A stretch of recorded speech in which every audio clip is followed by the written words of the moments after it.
안녕하세요. 저는 올해 49세의 평범한 중간관리자 박상현입니다. 대기업에서 25년째 근무하고 있는 직장인이자 이제는 대학생이 된 아들을 둔 아버지이기도 합니다. 한때는 행복했던 20년 차 결혼 생활이 어떻게 무너졌는지 그 과정을 모두 털어놓으려 합니다. 사람들은 흔히 낚시를 인내의 스포츠라고 하지만 제 경우에는 인내가 아닌 배신의 서막이었습니다. 우리 부부의 일상은 대부분의 40대 부부와 다르지 않았습니다. 아내 수연은 43세로 아들이 대학에 입학하면서 오랜 전업주부 생활에 변화를 주고 싶어 했습니다. 매일 아침 같은 시간에 일어나 아침을 준비하고 퇴근 후에는 항상 같은 자리에서 저를 기다리는 일상이 그녀에게는 점점 무료해져 갔던 모양입니다. 처음에는 그저 작은 변화라고만 생각했습니다. 변화의 시작은 6개월 전이었습니다. 수연이 오랜 친구의 권유로 지역 낚시 동호회에 가입했다고 했을 때 저는 오히려 반겼습니다. 아이 교육과 집안일에만 매달려온 아내가 자신만의 취미를 갖는 것이 좋아 보였으니까요. 매주 토요일 새벽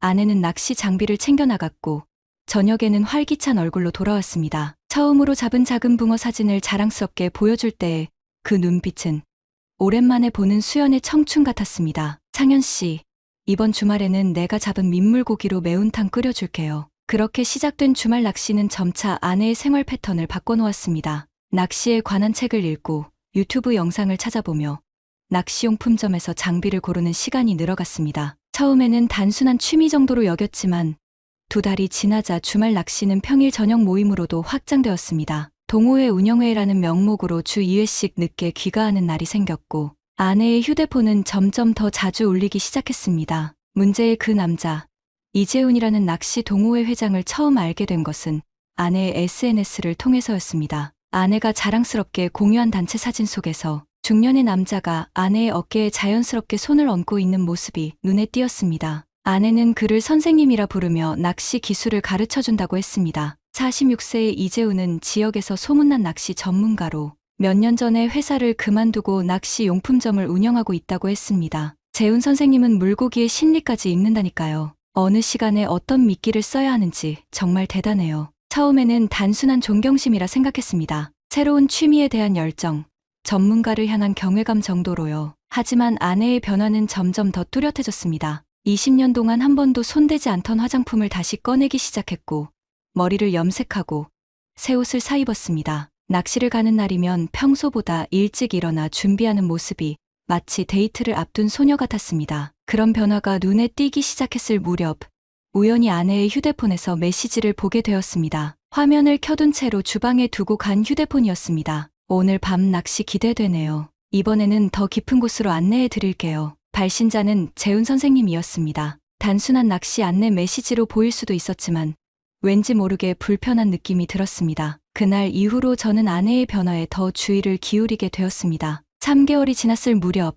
아내는 밤낚시 특별 모임이라며 금요일 저녁부터 토요일 아침까지 집을 비우기 시작했습니다. 매번 회원들이 다 같이 간다고 했지만 집에 가져오는 물고기는 점점 줄어들었습니다. 오히려 낚시 장비는 계속해서 늘어갔고 지출 내역에서 낚시용품점이라는 항목이 자주 눈에 띄었습니다. 의심이 커져가던 어느 날 저는 아내의 서랍을 정리하다가 낯선 영수증을 발견했습니다. 낚시터와는 거리가 먼 호텔 레스토랑, 그것도 저녁 8시에 예약이었습니다. 홀로 식사를 하기에는 너무 고급스러운 장소였습니다. 그날 아내는 낚시 동호회 식사 모임이라고 했었죠. 불안한 마음에 아내의 친구라는 김지호라는 여성에게 연락해 보았습니다. 아내가 함께 낚시를 다닌다고 언급했던 사람이었습니다. 그녀의 말은 제 의심을 현실로 바꿔놓았습니다.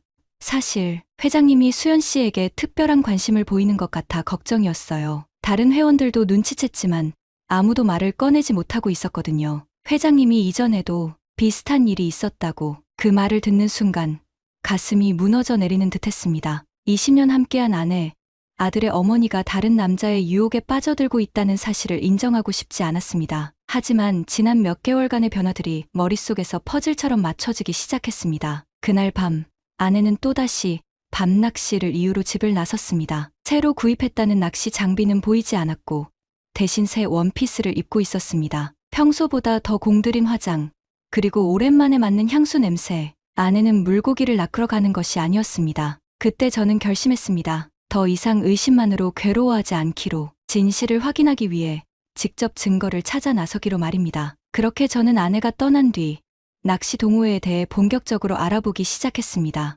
인터넷 카페를 찾고 회원 명단을 확인하고 활동 내역을 살펴보았습니다. 낚시라는 취미가 결국 제 결혼 생활을 무너뜨릴 함정이 될 줄은 그때까지만 해도 미처 알지 못했습니다. 증거를 찾기 위한 저의 추적은 생각보다 일찍 결실을 맺었습니다. 동호회 카페에 가입한 지 하루 만에 주말 단체 낚시 여행 공지를 발견했습니다. 1박 2일 특별 낚시 여행, 회장님 특별 지도라는 제목의 게시글이었습니다. 참가자 명단에는 아내의 이름이 분명히 적혀 있었고 장소는 강원도의 한적한 계곡이었습니다. 그런데 이상한 점이 있었습니다. 댓글에는 이번에는 부부 동반으로만 제한합니다라는 공지가 있었는데 참가자 명단에는 분명 혼자 참여하는 듯한 회원들이 몇몇 있었습니다. 그 중에는 아내도 포함되어 있었습니다. 모임이 끝난 후에 사진을 보니 참가자들은 대부분 부부였지만 몇몇 여성 회원들은 남편 없이 참석한 것으로 보였습니다. 그리고 그 여성들 옆에는 항상 이재훈 회장이 서 있었습니다. 다음 주에 또 다른 여행이 예정되어 있었습니다. 이번에는 섬진강으로 특별 밤낚시를 간다고 했습니다. 아내는 예상대로 저녁 식사 후 동호회 멤버들과 함께 간다며 짐을 싸기 시작했습니다. 이번에는 어떤 물고기를 잡으려고? 아내는 평소와 다르게 약간 긴장한 듯 답했습니다. 글쎄요. 밤에는 메기가 잘 잡힌다고 하더라고요. 메기는 늪지대에서 주로 잡히는 물고기인데 섬진강에서는 흔치 않다는 사실을 아내는 모르는 듯 했습니다. 제가 최근 낚시에 관한 책을 몇 권 읽어둔 덕분에 알게 된 사실이었습니다. 아내가 떠나고 저는 아들에게 주말 동안 집을 잘 부탁한다는 말을 남기고 차를 몰았습니다. 목적지는 섬진강 근처의 펜션 단지였습니다. 동호회 공지에 적힌 주소를 따라 2시간 넘게 운전한 끝에 도착한 곳은 강변에 자리 잡은 아담한 통나무집 단지였습니다. 주차장에서 멀찍이 차를 세운 후 동호회원들이 모인 펜션을 관찰했습니다. 저녁 8시경 펜션 앞 마당에서는 바비큐 파티가 한창이었습니다. 10여 명의 회원들이 모여 있었고 그 중에는 분명 아내의 모습도 있었습니다. 하지만 이상하게도 낚시 장비는 보이지 않았습니다. 그저 술과 음식을 즐기는 일반적인 모임처럼 보였습니다. 밤이 깊어갈수록 모임은 점점 흐트러졌고 사람들은 하나둘 자신의 객실로 돌아갔습니다. 자정 무렵 마당에는 아내와 이재훈 그리고 몇몇 회원들만 남아 있었습니다. 그들 사이의 분위기는 단순한 동호회 모임이라고 보기 어려웠습니다. 술잔을 주고받는 손길이 너무 친밀했고 웃음소리는 지나치게 들떠 있었습니다. 새벽 1시경 제가 지켜보는 가운데 이재훈이 아내의 허리에 손을 두르고 함께 걸어 나가는 모습이 보였습니다. 그들은 낚시 장비도 없이 강변으로 향했습니다. 저는 조심스럽게 그들을 뒤따랐습니다. 강변에 마련된 작은 정자에서 그들은 나란히 앉았고 곧 이재훈의 팔이 아내의 어깨를 감쌌습니다. 달빛 아래 20년 동안 함께한 아내가 다른 남자에게 기대어 있는 모습을 지켜보는 것은 고문과도 같았습니다. 하지만 저는 더 확실한 증거가 필요했습니다. 휴대폰 카메라로 그들의 모습을 몇 장 담은 후 잠시 차로 돌아와 숨을 고르고 다시 정자 쪽으로 향했습니다. 그때 그들의 모습은 이미 사라지고 없었습니다. 불안한 마음에 펜션 단지를 돌아보니 이재훈의 객실로 보이는 곳에서 희미한 불빛이 새어나오고 있었습니다. 창문 커튼 사이로 들여다보지는 않았습니다. 그럴 필요도 없었습니다. 아내의 가방이 그 객실 문 앞에 놓여 있었으니까요. 그날 밤 차 안에서 뜬 눈으로 밤을 새우며 제 결혼 생활 20년을 돌아보았습니다. 언제부터 우리 사이가 이렇게 멀어졌는지, 무엇이 아내를 다른 남자에게 빠져들게 했는지 생각했습니다. 그동안 제가 너무 일에만 몰두했던 걸까요? 아내의 외로움을 알아채지 못했던 걸까요? 다음 날 아침, 회원들이 하나둘 체크아웃하는 모습을 멀리서 지켜보았습니다. 아내는 혼자서 짐을 챙겨 나왔습니다. 그녀의 얼굴에는 피곤함과 함께 묘한 만족감이 어려 있었습니다. 그리고 얼마 후, 이재훈이 자신의 차에 짐을 싣는 모습이 보였습니다. 그는 주변을 두리번거리며 다른 회원들과 인사를 나눈 후 홀로 차에 올랐습니다. 이때 아내에게 바로 다가가 모든 것을 추궁하고 싶었습니다. 하지만 그러면 끝날 이야기였습니다. 저는 더 철저하게 준비하기로 했습니다. 낚시라는 취미에 빠진 아내가 결국 낚인 것은 물고기가 아니라 교묘한 미끼를 던진 포식자의 유혹이었습니다. 그리고 저는 그 모든 진실을 확실히 밝혀낼 필요가 있었습니다. 집으로 돌아온 아내는 마치 아무 일도 없었다는 듯 낚시는 잘 안 됐어요 라며 가볍게 둘러댔습니다. 새벽녘에 비가 많이 와서 물고기가 안 잡혔다는 변명을 늘어놓았습니다. 전날 밤 단 한 방울의 비도 내리지 않았음을 저는 알고 있었지만 아무 말도 하지 않았습니다. 대신 저는 조용히 계획을 세우기 시작했습니다. 다음 주에 있을 동호회 정기 모임에 제가 직접 참석하기로 했습니다. 아내도 이재훈도 상상하지 못할 방식으로 말입니다. 다음 정기 모임까지는 일주일이 남아 있었습니다. 그 일주일 동안 저는 꼼꼼하게 준비했습니다. 먼저 동호회 홈페이지에 정식으로 가입했습니다. 아내의 배우자로서가 아닌 낚시에 관심 있는 새로운 회원으로 말입니다. 실명 대신 온라인 아이디를 사용했고 프로필 사진도 올리지 않았습니다. 아내는 제가 일에 파묻혀 있는 동안 낚시 동호회에서 자신의 새로운 세계를 구축하고 있었습니다. 그리고 저는 그 세계에 몰래 잠입하기로 한 것입니다. 낚시에 대한 기본 지식이 필요했습니다. 아마추어임을 들키지 않기 위해 서점에서 낚시 입문서를 몇 권 구입하고 유튜브에서 기초 영상들을 찾아보았습니다. 아들에게는 회사 프로젝트가 바빠서 늦게 들어올 거라고 말해두었습니다. 그리고 몇 번 직접 근처 저수지에 가서 낚싯대를 들어보기도 했습니다. 아이러니하게도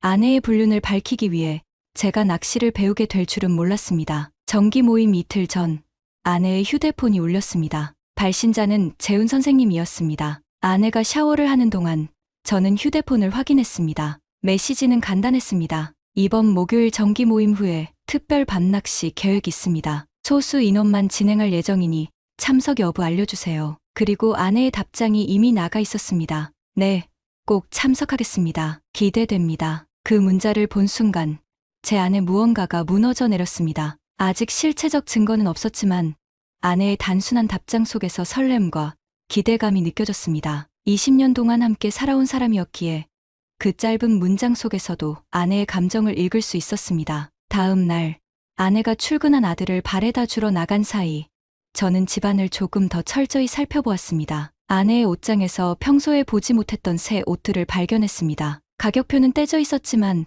브랜드 태그만 봐도 저희 가정 형편에는 다소 부담스러운 가격대였습니다. 아내가 용돈을 모아 산 것이라고 해도 갑자기 이런 옷들을 구입한 이유가 궁금했습니다. 옷장 구석에서는 낚시 여행용이라기엔 너무 고급스러운 화장품 파우치도 발견했습니다. 그 안에는 평소 아내가 쓰지 않던 브랜드의 향수와 화장품이 가득했습니다. 마치 다른 사람이 된 것처럼 아내의 취향이 완전히 바뀌어 있었습니다. 가장 충격적인 발견은 서랍 속 영수증이었습니다. 낚시용품점에서 발행된 것이 아니라 시내 고급 호텔 라운지의 영수증이었습니다. 날짜는 지난주 목요일, 아내가 동호회 운영회라며 늦게 귀가한 날이었습니다. 두 사람분의 칵테일과 안주 가격이 찍혀 있었습니다. 손님 서명란에는 아내의 이름이 적혀 있었고 금액은 이재훈의 카드로 결제되었다고 명시되어 있었습니다. 증거는 점점 쌓여갔지만 아직 결정적인 것은 없었습니다. 동호회 회장과 단순한 친목 자리를 가졌다고 우길 수도 있는 상황이었습니다. 저는 더 확실한 증거가 필요했습니다. 그날 저녁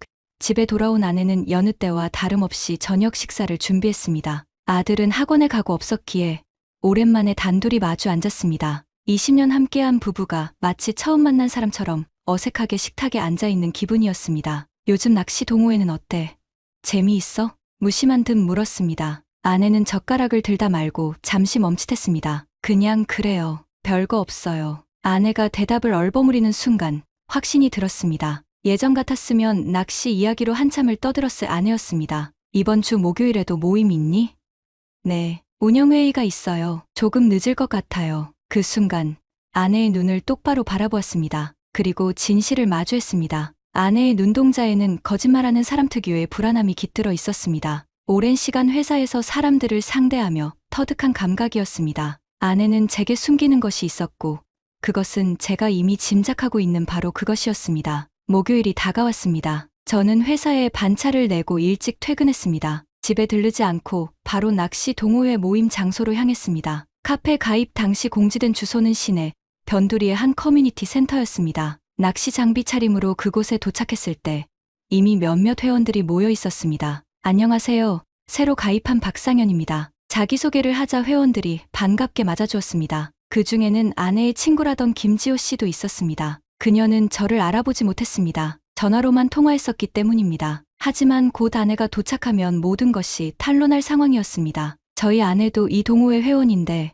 오늘은 어쩌다 보니 따로 오게 됐네요. 천재적으로 말하자 김지호 씨가 눈을 크게 떴습니다. 혹시 수연 씨 남편분이세요? 수연 씨는 오늘 안 온다고 했는데요. 그 말을 듣는 순간 제 의심은 확신으로 바뀌었습니다. 아내는 동호회 정기 모임에 참석하지 않을 계획이었습니다. 그녀는 다른 약속이 있었던 것입니다. 그리고 저는 그 약속이 누구와의 것인지 뻔히 알고 있었습니다. 수연 씨는 회장님과 함께 장비 점검하러 먼저 낚시터에 갔을 거예요. 한 회원이 무심코 던진 말에 저는 마음속으로 쓴웃음을 지었습니다. 장비 점검이라. 손에 땀이 배어나왔지만 최대한 태연한 척 고개를 끄덕였습니다. 저는 새로운 회원으로서 모임에 참석했고 선배 회원들의 조언을 들으며 낚시에 대한 기본 지식을 쌓는 척했습니다. 모임이 끝나갈 무렵 김지호 씨가 조심스럽게 제게 다가왔습니다. 박 사장님, 사실 말씀드리기 어렵지만 오늘 회장님이 계획한 특별 밤낚시는 일반 회원들은 모르는 행사예요.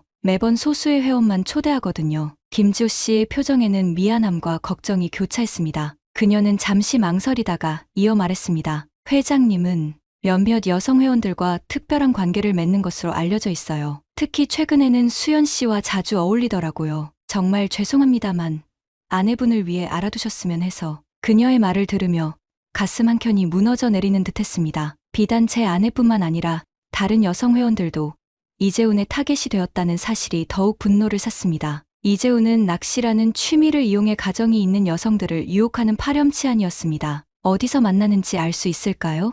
목소리를 가다듬고 물었습니다. 김지호 씨는 잠시 망설이더니 작은 목소리로 답했습니다. 한강변의 레스토랑에서 저녁을 먹고 그 다음엔 보통 양평 쪽 펜션으로 가는 걸로 알고 있어요. 회장님, 지인이 운영하는 곳이라. 말끝을 흐리며 김지호 씨는 고개를 숙였습니다. 그녀의 죄책감 어린 표정이 오히려 저를 더 아프게 했습니다. 제 아내의 불륜을 알고도 말하지 못했다는 자책감이었겠지요. 김지호 씨의 정보를 바탕으로 저는 즉시 한강변 레스토랑으로 향했습니다. 해가 지기 시작하는 저녁 무렵 그곳의 테라스에는 과연 아내와 이재훈이 마주 앉아 있었습니다. 맥주잔을 기울이며 무언가 대화를 나누고 있었고 때때로 웃음소리가 바람에 실려 들렸습니다. 차 안에서 그들을 지켜보는 동안 감정의 폭풍이 저를 휩쓸었습니다. 분노, 배신감, 슬픔, 그리고 어떤 황망함까지. 20년 함께한 아내가 낯선 남자와 저렇게 행복해하는 모습을 보는 것은 상상 이상의 고통이었습니다. 식사를 마친 두 사람은 이재훈의 차에 함께 탑승했습니다. 저는 조심스럽게 그들의 차를 따라갔습니다. 예상대로 그들은 양평 방향으로 향했고 약 1시간 후 한적한 펜션 단지에 도착했습니다. 강변 힐링 펜션이라는 이름의 그곳은 낚시터와는 거리가 멀어 보였습니다. 오히려 연인들이 찾는 조용한 휴양지에 가까웠습니다. 이재훈이 펜션 입구에서 뭔가를 확인하는 동안 아내는 차 안에 앉아 있었습니다. 곧 그들은 입구에서 가장 외진 곳에 위치한 독채 펜션으로 들어갔습니다. 창문을 통해 희미하게 보이는 그들의 실루엣, 그리고 곧 켜진 침실의 불빛. 더 이상의 증거는 필요하지 않았습니다. 그날 밤 저는 차 안에서 잠을 이루지 못했습니다. 아무리 눈을 감아도 아내와 이재훈이 함께 있는 모습이 머릿속을 맴돌았습니다. 왜 우리의 결혼 생활이 이렇게 되었는지, 제가 뭘 잘못했는지 계속해서 자문했습니다. 아마도 저는 일에 너무 몰두하며 아내의 외로움을 알아차리지 못했던 걸까요? 아니면 나이 들어가는 것에 대한 불안감이 그녀를 다른 남자에게 이끈 걸까요? 새벽녘, 저는 결심했습니다. 이대로 돌아가 모른 척하는 것은 불가능했습니다. 저와 아내 사이의 20년 세월이 이렇게 더럽혀지는 것을 지켜볼 수만은 없었습니다. 그렇다고 당장 문을 부수고 들어가 현장을 들키는 것도 원하지 않았습니다. 더 효과적인 방법으로 더 많은 사람들 앞에서 이 배신의 진실을 밝히고 싶었습니다. 아침이 밝아오자 저는 조용히 그곳을 떠났습니다. 집으로 돌아가는 길에 낚시 동호회 회장에게 연락했습니다. 동호회에는 이재훈 외에도 부회장이 따로 있었고 그는 이재훈의 행태에 불만을 품고 있던 사람이었습니다. 그에게 모든 상황을 설명하고 도움을 요청했습니다. 이번 주말에 동호회 전체 모임이 있습니다. 1박 2일 특별 낚시 여행이죠. 이재훈도 당연히 참석할 거고 아마 부인분도 오실 겁니다. 그때 모든 걸 밝히시는 게 어떨까요? 부회장의 제안은 합리적이었습니다. 모든 회원들 앞에서 이재훈의 진면목을 드러내는 것, 그리고 아내에게도 배신의 대가를 치르게 하는 것. 저는 계획을 세우기 시작했습니다. 집에 돌아온 저는 평소와 다름없이 행동했습니다. 아내는 다음 날 오전에 귀가했고 밤낚시가 길어져서라는 변명을 늘어놓았습니다. 저는 그저 고개를 끄덕일 뿐 아무 말도 하지 않았습니다. 때가 왔을 때 모든 진실을 한꺼번에 밝히고 싶었습니다. 주말이 다가오면서 아내는 예상대로 동호회 전체 낚시 여행이 있어요 라고 말했습니다. 속으로 쓴웃음을 지으며 저는 그저 잘 다녀와 라고 답했습니다. 이번에야말로 낚시의 진정한 주인공이 누구인지 보여줄 차례였습니다. 주말 아침 아내는 평소보다 더 공들여 차림새를 갖추었습니다. 낚시를 간다면서 화장은 왜 저렇게 완벽하게 하는지 낚시터에 뿌릴 향수는 왜 그렇게 비싼 것을 선택하는지 이제 모든 게 의심스러웠습니다. 예전에는 그저 자신감을 위한 것이라 생각했던 모든 변화들이 이제는 다른 의미로 다가왔습니다. 난 이번에 큰 물고기를 잡아올 거예요. 기대하세요. 아내는 밝게 웃으며 현관문을 나섰습니다. 그 웃음이 제게는 이제 얼마나 가식적으로 보이는지 그녀는 알지 못했습니다. 아내가 집을 나선 지 30분 후 저도 낚시 장비를 챙겨 차에 올랐습니다. 목적지는 같았지만 마음가짐은 완전히 달랐습니다. 낚시 여행지는 강원도의 한 계곡 근처였습니다. 30여 명의 회원들이 참석한 대규모 행사였고 수연과 이재훈을 포함한 모든 회원들이 모여 있었습니다. 제가 도착했을 때 모두가 텐트를 치고 낚시 준비를 하는 중이었습니다. 박상현 씨, 오늘도 오셨네요. 김지호 씨가 반갑게 인사했습니다. 주변 회원들도 새로운 회원을 환영하는 분위기였습니다. 그러나 아내의 얼굴은 순식간에 창백해졌습니다. 그녀의 눈에는 공포와 당혹감이 스쳐 지나갔습니다. 이재훈 역시 잠시 굳었다가 곧 표정을 관리하며 저에게 다가왔습니다. 어서 오세요. 처음 뵙겠습니다. 동호회 회장 이재훈입니다. 마치 아무 일도 없었다는 듯 자연스럽게 손을 내밀었습니다. 그 뻔뻔한 태도의 속에서 분노가 치밀었지만 저는 감정을 억누르고 악수에 응했습니다. 네, 반갑습니다. 박상현이라고 합니다. 우연히도 제 아내가 이 동호회 회원이라 저도 관심이 생겨 가입하게 됐습니다. 제 말을 들은 주변 회원들이 호기심 어린 눈빛으로 두리번거렸습니다. 김지호 씨가 아내를 가리키며 설명했습니다. 아, 수연 씨 남편분이시구나. 정말 반갑습니다. 이재훈의 표정이 순간 일그러졌지만 곧 미소를 되찾았습니다. 그는 정말 능숙한 사기꾼이었습니다. 아, 그랬군요. 수연 씨가 남편분이 바쁘셔서 함께 못 온다고 해서 몰랐네요. 아내는 여전히 아무 말도 하지 못한 채 그 자리에 얼어붙어 있었습니다. 제가 그녀에게 다가가자 그제서야 어색한 미소를 지었습니다. 깜짝 놀랐네요. 갑자기 왜? 당신이 낚시를 그렇게 좋아하게 됐으니 나도 함께하고 싶어서요. 주변의 회원들은 아무것도 모른 채 훈훈한 부부의 만남이라며 웃었습니다. 저녁이 되고 모두가 모닥불 앞에 둘러앉아 식사를 하는 동안 저는 부회장과 눈빛을 교환했습니다. 때가 왔음을 알리는 신호였습니다. 부회장이 목소리를 높였습니다.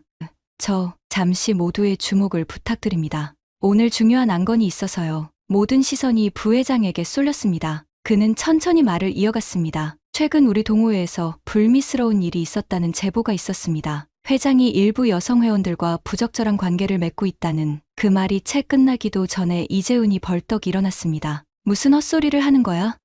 그런 근거 없는 소문을 여기서 퍼뜨리다니. 그 순간 저도 자리에서 일어났습니다. 근거 없는 소문이 아닙니다. 회장님, 증거가 있습니다. 침묵이 내려앉았습니다. 모든 시선이 저에게 향했고 이재훈의 얼굴은 창백하게 변했습니다. 지난 목요일 밤 양평의 강변 힐링 펜션에서 회장님과 제 아내가 함께 밤을 보낸 장면을 직접 목격했습니다. 사진도 있고 다른 목격자들의 증언도 있습니다. 저는 휴대폰을 꺼내 미리 준비해둔 사진들을 보여주었습니다. 레스토랑에서 함께 식사하는 모습, 펜션으로 들어가는 장면, 그리고 다른 날에 촬영된 친밀한 접촉 장면까지 증거는 확실했습니다. 이 사람은 단순한 낚시 동호회장이 아닙니다. 가정이 있는 여성들을 노리는 파렴치한입니다. 제 아내뿐만 아니라 다른 회원들도 그의 희생양이 되었다고 들었습니다. 주변에서 술렁임이 일었습니다. 몇몇 여성 회원들이 고개를 숙였고 그들의 배우자들은 분노에 찬 눈빛으로 이재훈을 노려보기 시작했습니다. 이재훈은 발뺌하려 했지만 김지호를 비롯한 다른 회원들도 하나둘 입을 열기 시작했습니다. 그가 다른 여성 회원들에게도 같은 방식으로 접근했다는 증언이 이어졌고 심지어 이전 동호회에서도 비슷한 문제로 쫓겨난 적이 있다는 폭로까지 나왔습니다. 완전히 궁지에 몰린 이재훈은 더 이상 변명할 수 없었습니다. 그는 자리를 박차고 나가려 했지만 분노한 회원들에게 둘러싸여 어쩔 수 없이 그 자리에 남았습니다. 그 모든 혼란 속에서 저는 아내를 바라보았습니다. 그녀의 얼굴에는 수치심과 후회, 그리고 공포가 뒤섞여 있었습니다. 한때는 그토록 사랑했던 그 얼굴이 지금은 이렇게 낯설게 느껴지다니. 이재훈은 결국 회원들 앞에서 모든 것을 인정할 수밖에 없었습니다. 그는 사과를 늘어놓았지만 이미 늦었습니다. 부회장의 주도로 그는 동호회에서 즉시 제명되었고 분노한 몇몇 회원들은 법적 대응까지 언급했습니다. 혼란이 가라앉은 후 저는 아내와 단둘이 남았습니다. 캄캄한 밤, 계곡물 소리만 들리는 텐트 밖에서 우리는 서로를 마주했습니다. 왜 그랬어? 단 세 마디. 그 질문에 담긴 20년의 무게를 아내도 느꼈는지 고개를 숙인 채 흐느끼기 시작했습니다. 미안해. 정말 미안해. 난 그저. 그녀의 말은 이어지지 않았습니다. 무슨 말로도 이 상황을 설명할 수 없다는 것을 그녀도 알고 있었을 겁니다. 집에 갈래요. 더 이상 여기 있고 싶지 않아요. 아내의 메마른 목소리가 어둠 속에서 들려왔습니다. 저는 묵묵히 짐을 싸기 시작했습니다. 뒤늦게 미안하다는 말과 흐느낌이 무슨 의미가 있을까요? 20년의 신뢰, 한 가정의 근간이 무너지는 것을 돌이킬 수는 없었습니다. 돌아오는 차 안에서 우리는 침묵을 지켰습니다. 낚시를 위해 떠났던 여행에서 결국 미끼에 낚인 것은 아내도 이재훈도 아닌 저 자신이었습니다. 신뢰라는 미끼를 던졌고 배신이라는 물고기를 잡았으니까요. 한 달 후 저희는 조용히 이혼 절차를 밟았습니다. 아들에게는 충격이었지만 그 역시 어느 정도 부모의 불화를 감지하고 있었는지 의외로 차분하게 상황을 받아들였습니다. 아내는 동네를 떠나 다른 지역으로 이사갔고 저는 아들과 함께 남게 되었습니다. 이제 주말이면 혼자 낚시를 떠납니다. 아이러니하게도 그토록 미워했던 낚시가 저의 위안이 되었습니다. 물가에 앉아 낚싯대를 들이우면서 인생의 가치와 신뢰의 의미에 대해 생각합니다. 낚시의 가장 큰 교훈은 미끼를 덥석 물면 후회만 남는다는 거지. 혼잣말로 중얼거리며 저는 잔잔한 수면 위로 낚싯줄을 던집니다. 이번에는 진짜 물고기를 낚기 위해서. 구독자님들, 다른 분들과 함께 의견 나눠보세요. 저도 읽어보며 소통하겠습니다. 결혼 29년. 나 정기우는 55세가 되어서야 아내가 이렇게 밝게 웃는 모습을 처음 봤다. 여보, 정말 괜찮겠어? 50살에 새로 시작하는 게 쉽지 않을 텐데. 진숙이는 거울 앞에서 정장을 맞춰보며 대답했다. 괜찮아. 격리 일이라고 해도 그냥 장부 정리하고 계산기 두드리는 거잖아. 하윤이도 이제 다 컸으니까 엄마도 뭔가 해보고 싶어. 27살 딸 하윤이가 옆에서 거들었다. 아빠, 엄마가 하고 싶다는데 응원해줘야지. 요즘 50대도 다 이래. 나는 고개를 끄덕였다. 29년 동안 집에서만 살림하던 아내가 세상으로 나간다니 조금 걱정되긴 했지만 진숙이가 행복해한다면 그걸로 됐다. 그래, 힘들면 언제든 그만둬도 돼. 내가 택시로 번 돈으로도 충분히 살 수 있어. 개인 택시 기사로 하루 12시간씩 운전해서 한 달에 280만 원 정도는 벌고 있었다. 29년간 그렇게 벌어서 집도 사고 하윤이 대학도 보냈다. 진숙이가 다니게 된 곳은 집에서 10분 거리에 있는 남기철 카센터였다. 사장 남기철은 나보다 3살 위인 58세로 이 동네에서 20년 넘게 카센터를 운영해온 사람이었다. 가끔 택시 정비 때문에 들르곤 했는데 성실하고 신용 있는 사업가로 통했다. 기철이 사장이면 괜찮을 거야. 그 사람 부인도 좋은 사람이고. 첫 출근 날 진숙이는 새벽부터 일어나 화장을 했다. 평소 집에서는 대충 지내던 사람이 거울 앞에서 30분씩 앉아있는 모습이 신기했다. 첫날이라 긴장되네. 당연하지. 29년 만에 사회 복귀인데. 나는 새벽 5시에 택시 차고지로 나갔다. 하루 12시간, 보통 새벽 6시부터 저녁 7시까지가 내 근무 시간이었다. 첫날 저녁, 진숙이는 밝은 표정으로 돌아왔다. 어때? 첫날? 생각보다 괜찮더라. 사장님도 친절하시고 일도 어렵지 않고 그냥 들어오는 돈 정리하고 나가는 돈 계산하고 부품 주문하고 그런 거야. 다행이네. 힘들면 말해. 그때까지만 해도 나는 진짜로 다행이라고 생각했다. 한 달이 지나자 진숙이에게 변화가 생겼다. 아침에 화장하는 시간이 길어졌고 옷도 신경 써서 입기 시작했다. 요즘 화장품도 새로 사고? 직장 다니니까 그래도 단정하게 해야지. 그리고 퇴근 시간이 조금씩 늦어지기 시작했다. 오늘은 왜 늦었어? 마감 정리하느라. 계산이 안 맞아서 다시 확인하고 그랬어. 처음에는 당연하다고 생각했다. 새로 배우는 일이니까 시간이 걸릴 수밖에. 하지만 2개월째 되니까 뭔가 이상했다. 퇴근 시간이 7시, 8시, 심지어 9시까지 늦어지는 날이 늘어났다. 그리고 집에 와서도 휴대폰을 자주 보기 시작했다. 누구한테 연락받는 거야? 아, 사장님이 내일 일정 미리 알려주시는 거야. 어떤 부품 들어오고, 어떤 차 예약되어 있고, 그럴듯한 설명이었다. 하지만 진숙이가 휴대폰 보면서 혼자 웃는 모습을 볼 때마다 묘한 기분이 들었다. 3개월째 진숙이는 완전히 다른 사람이 됐다. 요즘 일하는 재미가 있어. 뭐가 그렇게 재미있어? 사장님이 일 가르쳐 주시는 게 재미있어. 그냥 계산만 하는 게 아니라 사업이 어떻게 돌아가는지 알게 되더라고. 어떤 부품이 많이 나가고 어떤 서비스가 인기 있는지. 진숙이 얼굴에 생기가 돌았다. 29년 결혼 생활에서 본 적 없는 표정이었다. 그래, 좋겠네. 하지만 속으로는 불안했다. 아내가 밝아진 건 좋지만 그 밝음의 이유가 나 때문이 아니라는 게 느껴졌다. 어느 날 저녁, 하윤이가 조심스럽게 말했다. 아빠, 엄마 요즘 이상하지 않아? 왜? 화장도 진하게 하고, 옷도 예쁘게 입고, 그리고 집에서도 계속 웃어. 뭔가 예전이랑 달라. 27살 딸이 봐도 이상할 정도였다. 일하는 재미를 느끼는 거겠지. 하지만 그날 밤부터 나는 진숙이를 유심히 관찰하기 시작했다. 29년을 함께 산 아내가 낯설게 느껴지기 시작했다. 택시 기사로 20년 넘게 일하다 보니 관찰력이 늘었다. 손님들의 표정만 봐도 어디 가는지 무슨 일인지 대충 짐작이 됐다. 그런 내가 아내의 변화를 못 느낄 리 없었다. 결정적인 순간은 어느 화요일 오후였다. 나는 평소처럼 시내를 돌고 있었다.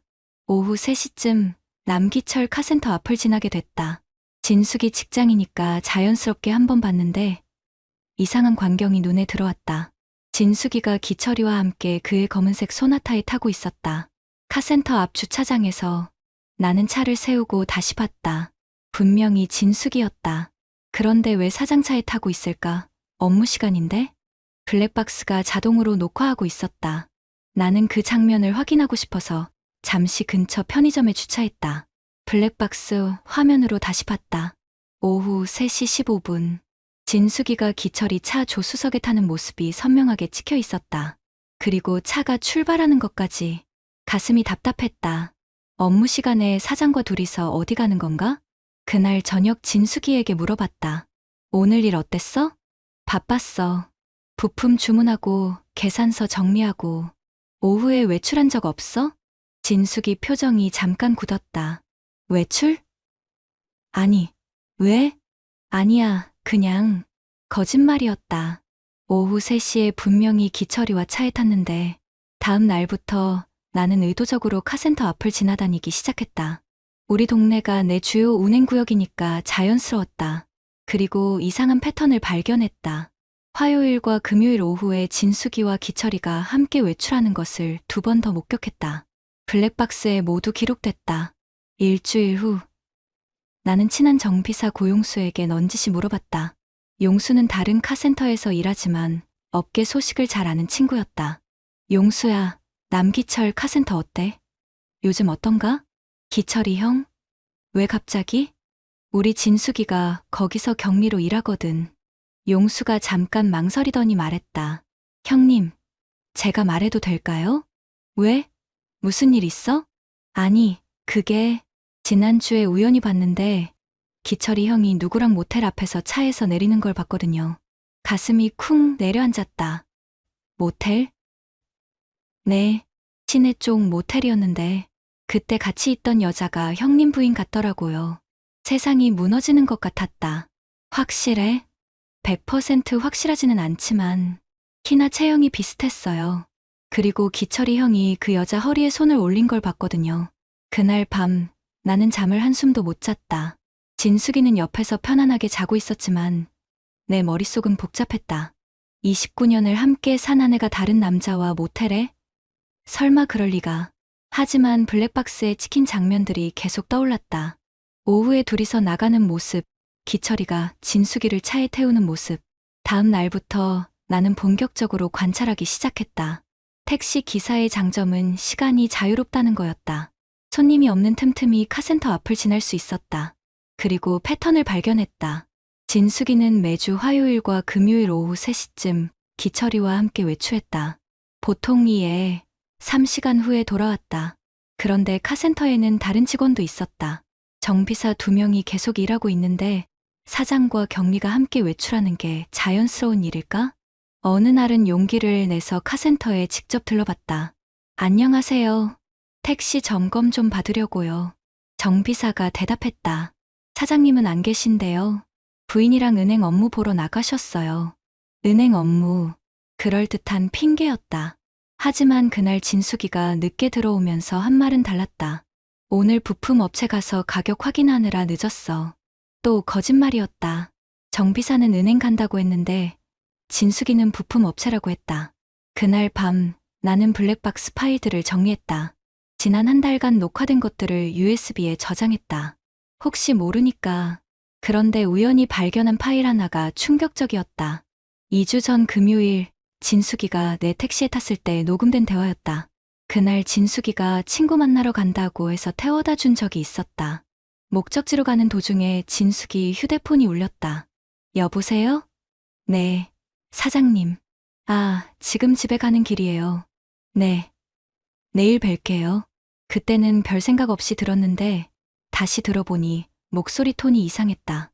사장과 통화할 때 쓰는 목소리가 아니었다. 마치 연인과 통화할 때 같은 부드러운 톤이었다. 그 순간 확신이 섰다. 내 아내가 다른 남자와 바람을 피우고 있다. 확신이 서자 오히려 마음이 차분해졌다. 택시 기사로 29년간 살면서 배운 게 있다면 감정보다는 사실이 중요하다는 것이다. 나는 체계적으로 증거를 모으기 시작했다. 먼저 블랙박스 파일들을 날짜별로 정리했다. 지난 3개월간 진숙이와 기철이가 함께 외출한 장면들을 모두 찾아서 USB에 저장했다. 총 12차례였다. 그 다음은 진숙이의 거짓말 목록이었다. 내가 직접 확인한 것과 진숙이가 말한 것이 다른 경우들을 메모장에 적었다. 3월 15일 정비사는 은행 업무라고 함, 진숙이는 부품 업체라고 함. 3월 22일 오후 3시에 외출집에서는 하루 종일 카센터에 있었다고 함. 4월 5일 모텔 근처 목격 친구 만나러 갔다고 함. 하지만 이것만으로는 부족했다. 더 결정적인 증거가 필요했다. 그러던 어느 날 기회가 왔다. 진숙이가 감기에 걸려서 하루 쉬게 된 날이었다. 그런데 기철이가 집에 전화를 했다. 여보세요, 진숙이 씨 계신가요? 아, 사장님. 진숙이는 감기 때문에 오늘 못 나가요. 아, 그렇군요. 그럼 급한 서류가 있는데 제가 잠깐 가져다 드릴게요. 30분 후 기철이가 집에 왔다. 진숙이와 따로 이야기하더니 서류 뭉치를 건네줬다. 이거 집에서 정리해 주시면 돼요. 급한 거라서. 기철이가 가고 나서 나는 진숙이에게 물어봤다. 뭔 서류야? 거래처 정산 서류예요. 계산해서 장부에 입력하는 거. 그날 저녁 진숙이가 화장실에 간 사이 서류를 봤다. 충격이었다. 서류에는 카센터의 매출과 지출이 상세히 기록되어 있었다. 그런데 입금 계좌가 남기철 카센터 법인 계좌가 아니라 기철이 개인 계좌였다. 개인 사업자니까 개인 계좌를 쓸 수도 있다. 하지만 이상한 건 따로 있었다. 진숙이 생활비라는 항목으로 매달 50만 원씩 나가고 있었다. 생활비? 진숙이 월급이 150만 원인데 왜 추가로 생활비를 주는 거지? 더 충격적인 건 계좌 이체 내역이었다. 기철이 개인 계좌에서 진숙이 개인 계좌로 돈이 들어간 기록들이 있었다. 3월 10일 30만 원 호텔 예약비, 3월 24일 80만 원 쇼핑몰 결제, 4월 7일 50만 원 식당 결제, 메모까지 적혀 있었다. 이게 뭐지? 나는 조용히 휴대폰으로 서류를 촬영했다. 나중에 보려고. 다음 날 진숙이가 출근한 후 혼자 생각해봤다. 사장이 직원에게 개인적으로 돈을 주는 이유가 뭘까? 그것도 호텔비, 쇼핑비까지? 답은 하나였다. 그냥 상사와 부하 직원 관계가 아니라는 거였다. 그날부터 나는 진숙이 통장을 확인해보기로 했다. 다행히 우리는 29년 부부라서 서로 통장을 관리했다. 진숙이 통장에는 정말로 기철이가 보낸 돈들이 입금되어 있었다. 매달 월급 150만 원 외에 추가로 100에 200만 원씩 더 들어오고 있었다. 그 돈으로 뭘 했나 확인해봤다. 백화점 의류 구매 80만 원, 고급 화장품 60만 원, 호텔 카페 결제 15만 원 여러 차례, 레스토랑 결제 30만 원. 진숙이가 요즘 옷도 좋은 걸 사고 화장품도 비싼 걸 쓴다고 생각했는데 다 기철이 돈이었다. 29년 동안 알뜰하게 살던 아내가 갑자기 명품을 사고 고급 레스토랑에서 밥을 먹었다. 그 돈의 출처는 남편이 아니라 직장 상사였다. 그날 밤 나는 하윤이와 진지한 대화를 했다. 하윤아, 아빠가 물어볼 게 있어. 뭐예요? 엄마가 요즘 쇼핑 많이 하지? 네. 옷도 예쁜 거 사고 화장품도 바꾸고. 왜요? 그 돈이 어디서 나오는지 알아? 하윤이가 고개를 갸웃거렸다. 엄마가 직장 다니니까 자기 돈으로 사는 거 아니에요? 엄마 월급이 150만 원이야. 그럼 적네요. 요즘 엄마가 산 옷들 보니까 하나에 20에 30만 원씩 하던데. 20에 30만 원짜리 옷을 여러 벌 사고 10만 원짜리 화장품을 쓰면서 월급이 150만 원? 계산이 안 맞았다. 아빠, 혹시 엄마가 뭔가 다른 일을 하는 건 아니에요? 다른 일? 부업이나 투자 같은 거. 요즘 부업으로 돈 버는 사람들 많잖아요. 아니면 다른 남자에게서 돈을 받고 있거나. 그날 밤 나는 결정했다. 더 이상 추측만 할 수는 없다. 확실한 증거를 잡아야겠다.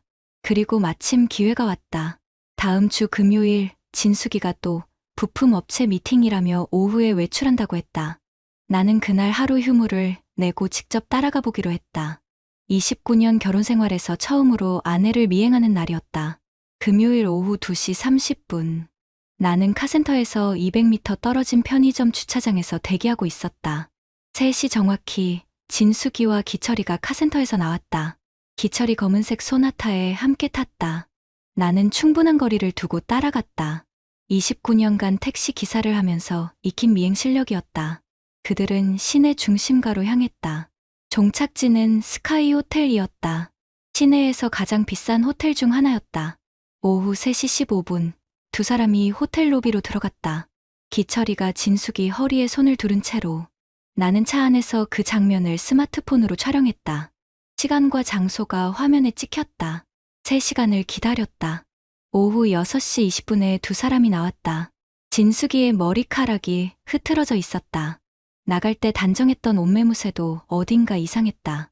기철이는 여유로운 표정으로 진숙이와 뭔가 이야기하고 있었다. 마지막 증거였다. 나는 집에 먼저 들어가서 기다렸다. 진숙이는 7시 30분에 들어왔다. 늦었네? 부품 업체 미팅이 길어졌어. 새로 들어올 부품들 설명 듣느라. 또 거짓말이었다. 힘들었겠네. 씻고 와. 진숙이가 샤워하러 들어간 사이 나는 찍어둔 사진들을 컴퓨터에 저장했다. 그리고 지난 3개월간 모은 모든 증거들을 정리했다. 블랙박스 영상 12개, 통장 거래, 내역 사진, 카센터 서류 사진, 호텔 출입 사진 4장, 거짓말 기록 15건. 충분했다. 다음 날 토요일 아침, 나는 진숙이에게 말했다. 오늘 기철이 사장님 만나러 가자. 왜 갑자기? 할 얘기가 있어. 진숙이 얼굴이 굳었다. 무슨 얘기? 가서 하자. 오전 10시. 우리는 카센터로 갔다. 기철이는 사무실에서 서류를 보고 있었다. 어? 기훈이 형, 무슨 일이세요? 잠깐 얘기 좀 하자. 나는 준비해간 USB를 컴퓨터에 꽂았다. 첫 번째 영상이 재생됐다. 진숙이와 기철이가 함께 차에 타는 모습이었다. 이게 뭐야? 기철이 얼굴이 변했다. 형님, 이건 아직 끝이 아니야. 나는 차례로 영상들을 보여줬다. 12차례에 걸친 외출 장면들, 그리고 어제 호텔에 들어가는 사진까지. 이제 설명해봐. 기철이가 한참 말이 없더니 입을 열었다. 형님, 죄송합니다. 죄송하다고? 그런데 기철이가 다음에 한 말이 더 충격적이었다. 하지만 형님도 알아야 할 게 있어요. 자네 아내가 먼저 다가왔어요. 뭐라고? 진숙이 씨가 먼저 저한테 관심을 보였어요. 외롭다고, 남편이랑 대화가 없다고 하면서. 나는 진숙이를 봤다. 진숙이는 고개를 숙이고 있었다. 진숙아, 이게 사실이야? 진숙이가 작은 목소리로 대답했다. 미안해. 미안하다고? 29년을 바보로 만들어 놓고 미안하다고? 당신이 이해해 줄 거라고 생각했어. 이해? 내가 뭘 이해해? 진숙이가 갑자기 목소리를 높였다. 29년 동안 당신이 나한테 뭘 해줬어? 택시 몰고 돈만 벌어다 주는 게 다였잖아. 대화도 없고 관심도 없고 가슴이 터질 것 같았다. 돈만 벌어다 줬다고? 29년 동안 새벽 5시에 일어나 밤 8시까지 일해서 집도 사고 하윤이 대학도 보낸 게 돈만 벌어다 준 거야? 그게 아니라 그럼 뭐야? 진숙이가 울기 시작했다. 기철이 사장님은 날 여자로 봐줬어. 당신은 그냥 애 엄마, 밥하는 사람으로만 봤잖아. 29년을 그렇게 생각했어? 이건 사랑이었어. 진짜 사랑. 사랑이라고? 다른 남자 돈으로 명품 사고 호텔에서 시간 보내는 게 사랑이라고? 기철이가 끼어들었다. 형님, 저희가 잘못한 건 인정해요. 하지만 이미 이렇게 된 거 어떻게 할까요? 어떻게 하냐고? 나는 가방에서 서류를 꺼냈다. 어제 밤 인터넷으로 찾아서 출력한 상간자 소송 관련 자료들이었다. 법정에서 보자. 기철이 얼굴이 창백해졌다. 형님, 그렇게까지 하실 거예요? 29년 우롱당하고 가만히 있을 것 같아? 위자료를 원하신다면 위자료 문제가 아니야. 내 자존심 문제야. 그날 우리는 집으로 돌아왔다. 진숙이는 계속 울고 있었고 나는 아무 말도 하지 않았다. 하윤이가 상황을 보고 물어봤다. 아빠, 무슨 일이에요? 하윤아, 아빠가 너한테 할 말이 있다. 나는 딸에게 모든 사실을 말했다. 27살이면 이제 다 큰 어른이니까 알 권리가 있다고 생각했다. 하윤이는 충격을 받은 표정이었다. 엄마가 정말 그런 일을? 그래. 하윤이가 진숙이를 보며 말했다. 엄마, 어떻게 그럴 수 있어요? 아빠가 29년 동안 우리를 위해 얼마나 힘들게 사셨는데. 하윤아, 엄마도. 엄마 변명 듣기 싫어요. 아빠 편에 설 거예요. 그날 밤 진숙이는 친정으로 갔다. 집에는 나와 하윤이만 남았다. 아빠, 정말 법정까지 갈 거예요? 그래야지. 이대로 넘어가면 안 돼. 저도 아빠 편이에요. 끝까지 도와드릴게요. 딸의 말에 힘이 났다. 29년을 바보로 살았지만 마지막에는 당당하게 끝내고 싶었다. 월요일 아침 나는 법률구조공단을 찾았다. 인터넷에서 알아보니 월 소득 280만 원이면 무료 변호 지원을 받을 수 있다고 했다. 상담 변호사는 40대 여성이었다. 택시기사시군요. 월 소득이 얼마 정도 되세요? 280만 원 정도입니다. 그럼 저희 지원 대상이세요. 증거는 충분히 가지고 오셨나요? 나는 USB와 서류 뭉치를 내밀었다. 블랙박스 영상, 호텔 출입 사진, 통장 거래, 내역, 거짓말 기록까지 다 있습니다.